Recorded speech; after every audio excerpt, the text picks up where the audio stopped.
We welcome you inside episode 3 of the Ken Sparks Show. I'm the voice of the Eagles, Adam Cavalier, alongside Carson-Newman head football coach Ken Sparks, as Carson-Newman picks up a 41-14 victory over the Brevard Tornados to open up conference play 1-0. Ken, congratulations, and a solid win, a dominating win for your Eagles.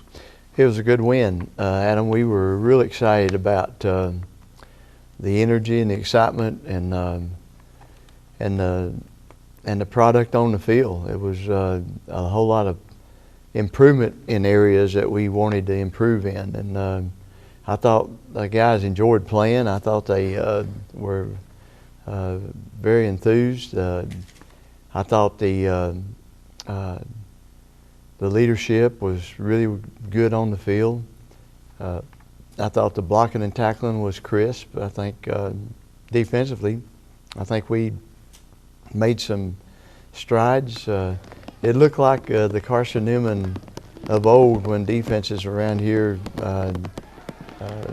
hit people pretty good and made some things happen. And so it was a good defensive effort, I thought. You talk about that effort. How impressive is that in a stadium that's a little empty? Because let's face it, there was a monsoon at Mossy Creek from 7 a.m. till about 3 p.m. on Saturday, and playing in about as soggy conditions as you could ask for. How impressive is it not to get down on yourself in those conditions? Well, you know, anytime we talk about this an awful lot, that we cannot let circumstances dictate our effort or dictate our attitude. And you know, football field is just like life. If you let circumstances dictate the way you live, then you're probably not going to live very good, because you're going to be on a roller coaster and you're going to be all over the place, because there's going to be circumstances. Mm-hmm. And in a ball game, there's going to be good breaks, bad breaks. There's going to be things that happen. That's the reason we don't talk about momentum, because that's just a figment of the imagination. You know, that's what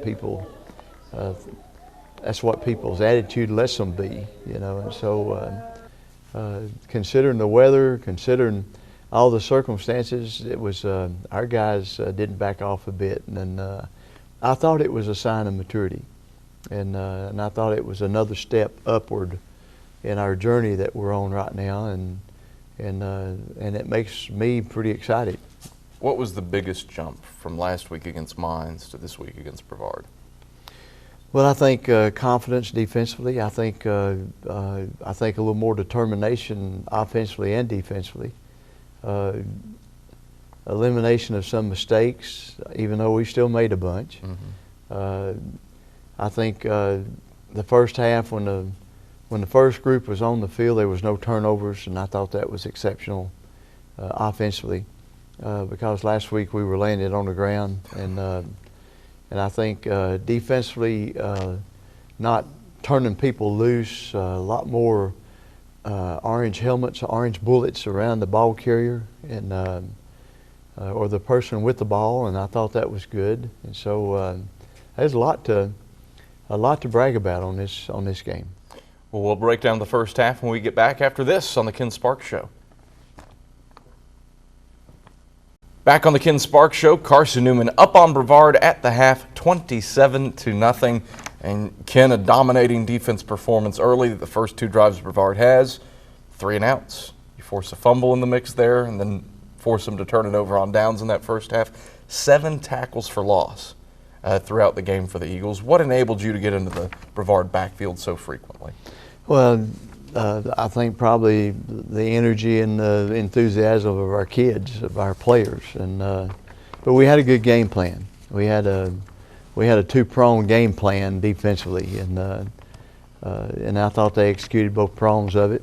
I thought it was Coach Clowney and the defensive staff, Coach Reddy and Coach Waits, Coach Hutzel, all those guys came up with a really good game plan, and it was fun to watch them play. They had a lot of confidence in what they were doing. They did a great job with it. How important is it to strike quickly? Your first 2 drives, which both go for touchdowns, take a combined minute 41 off the clock. Well, it's always good to score. It don't matter whether it's quick or slow or whenever it is. But I think the first 5 minutes of each half is critical in a ball game, and I think it's a lot of times ball games are won and lost in the first 5 minutes of each half. and so we always try to get off to a great start. Tyron Douglas on the second drive, a 64-yard touchdown run, second longest of his career. How impressive was that run? Well, that's good for a guy that I tell him all the time I can outrun him, and so but he ran hard and good Saturday. He did a good job. We have the first half highlights for you, including that 64-yard Douglas touchdown run. Here they are.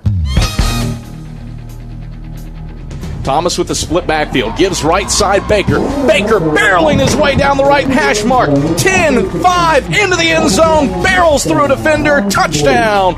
Carson-Newman, Brandon Baker with his first score of the season. It comes from 15 yards away, and a minute 8 into the game, the Eagles have a 6-0 lead. Brandon Baker now with 28 touchdowns in his career ties Vernon Turner for 9th on the all-time list. Right, back to pass, and he is swallowed up whole in the backfield. Storming through, Javaris Neal drops him back at the 35 for a loss of 5, and that's a 3-and-out for the Eagle defense to start the day. 12:22 left, first quarter, 6-0 Carson-Newman. Thomas takes the snap, inside handoff, Douglas. Douglas with space over the middle of the field, 40 and 45, still on his feet at the 50, crosses the 40, shakes off a tackle there. Douglas turns on the Jets, 30, 20, 10, touchdown, Carson-Newman. Tyrone Douglas, the human bulldozer, barreling Brevard defenders at the 40. And then steamrolling his way all the way for 6. A 64-yard scamper for Tyron Douglas. And the Eagles lead at 12-0 with 11:20 left in the first quarter. One slot back left, and Aulis, the fullback, behind the quarterback right. He takes the snap, gives to Aulis up the middle. Ball comes free, and Dante Thomas falls on it. Aulis lost the handle on it as he was gummed up just past the line of scrimmage. Javaris Neal knocked it loose, and then Dante Thomas, all by his lonesome, the one that was able to scoop it up. Play comes in from the sideline. Thomas under center, split backfield. Thomas takes the snap, gives right side on the dive to Andy Hibbett, plows his way into the end zone, touchdown. Carson-Newman, Hibbett plowed through Billy Muscatello to make it a 19-0 Carson-Newman lead with 3:49 left in the first quarter. Thomas takes the snap, rolls right, throws right, complete for first down yardage to Aaron Seward. His first career catch goes for a first down inside the Brevard 40, turns left to the 35, down to the 31, where McCleary, the starting left cornerback, finally stops him. Thomas takes the snap, inside handoff, goes left side, touchdown! Carson-Newman! Tyron Douglas bursts into the end zone, and the Eagles, from a yard away, go ahead 26-0 over the Tornadoes. Douglas with his second score of the day. Those are the first half highlights as Carson-Newman leads Brevard 27-0 at the break. We take a look at our social media forums. You can get in touch with us at CN Athletics on Twitter or on Facebook at CN Athletics. And we invite people to ask you questions from time to time. We'll actually point out who this one is. Nancy Branham, assistant softball coach here at Carson-Newman, wants to know what position has come along the furthest since the start of the season. Well, you know, I've always talked about what's up front. I thought our defensive front yesterday was the best improved area. And I thought they dominated the line of scrimmage a whole lot. And, boy, we really, really wanted that to happen. And So, Nancy, it's what's up front that counts, and we're excited about the defensive front. You know, we can always count on Carson-Newman softball to watch the show, and I've lost track of how many wins you have, but I know Vicky Kazee Hollifield is 7 away from 1,000. How about I can't that? line up with Vicky. I mean, she's blowing and going. That's no question. She'll be in my office on Tuesday morning wanting to hit me for bringing that up. But she's a good coach. She's a good coach. I need to get her in front of our guys sometimes. Adam from Jeff City wants to know what element of the team has surprised you the most. Well, of course, a sophomore quarterback has been a big, exciting addition And then we got 2 or 3 little guys behind him that are keep getting better. Of course, we got a couple of guys hurt last week, and so the quarterback adventure is still the adventure that's ongoing. And you know, the other thing that is so simple that is something that we are continually concerned about is a center quarterback exchange, the snap. Yeah. You would think something as simple as that, you know, shouldn't be too complicated, but it's something that, in fact, it'll be on the agenda Monday to continue to work on. Second half highlights come your way when we get back after this on the Ken Sparks Show. Back on the Ken Sparks Show as Carson-Newman takes down Brevard to open up conference play 1-0. The Eagles victorious 41-14.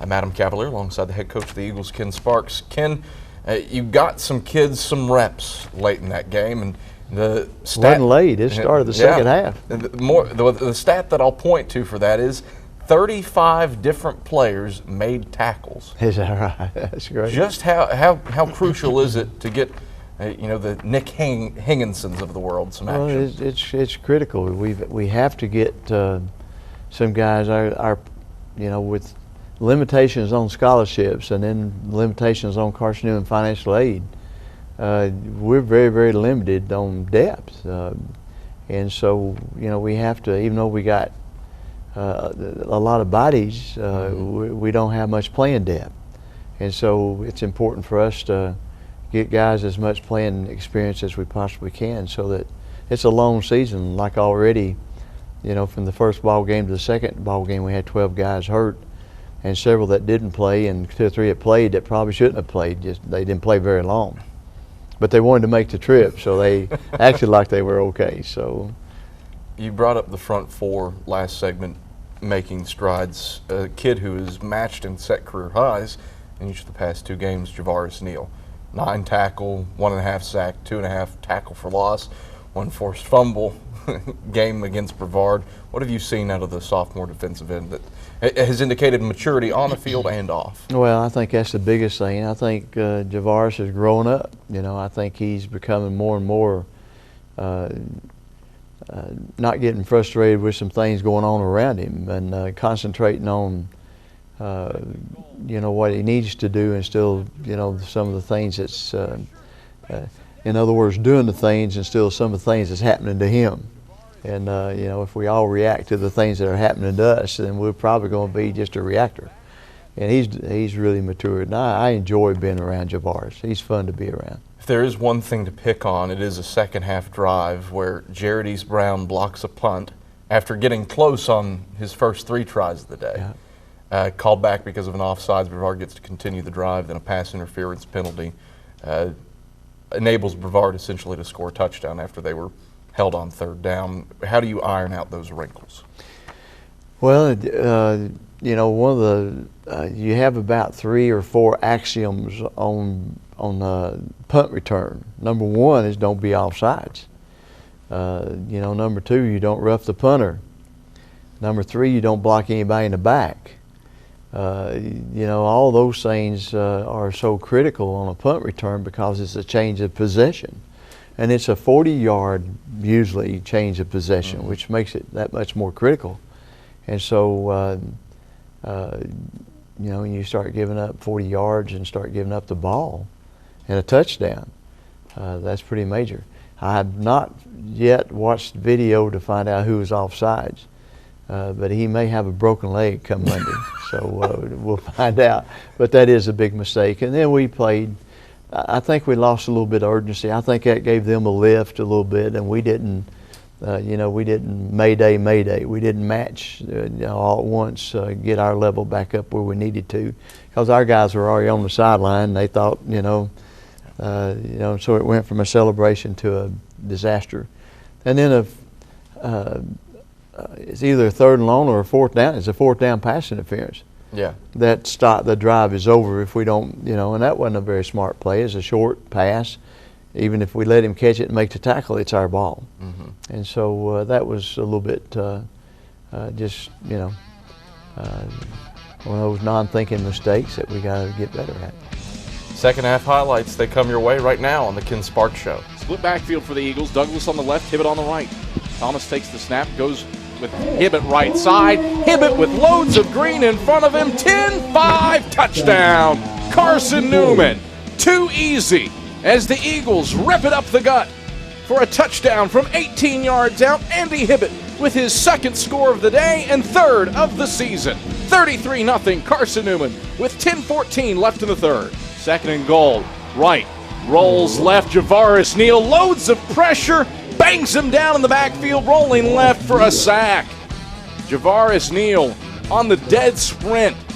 Whips right down.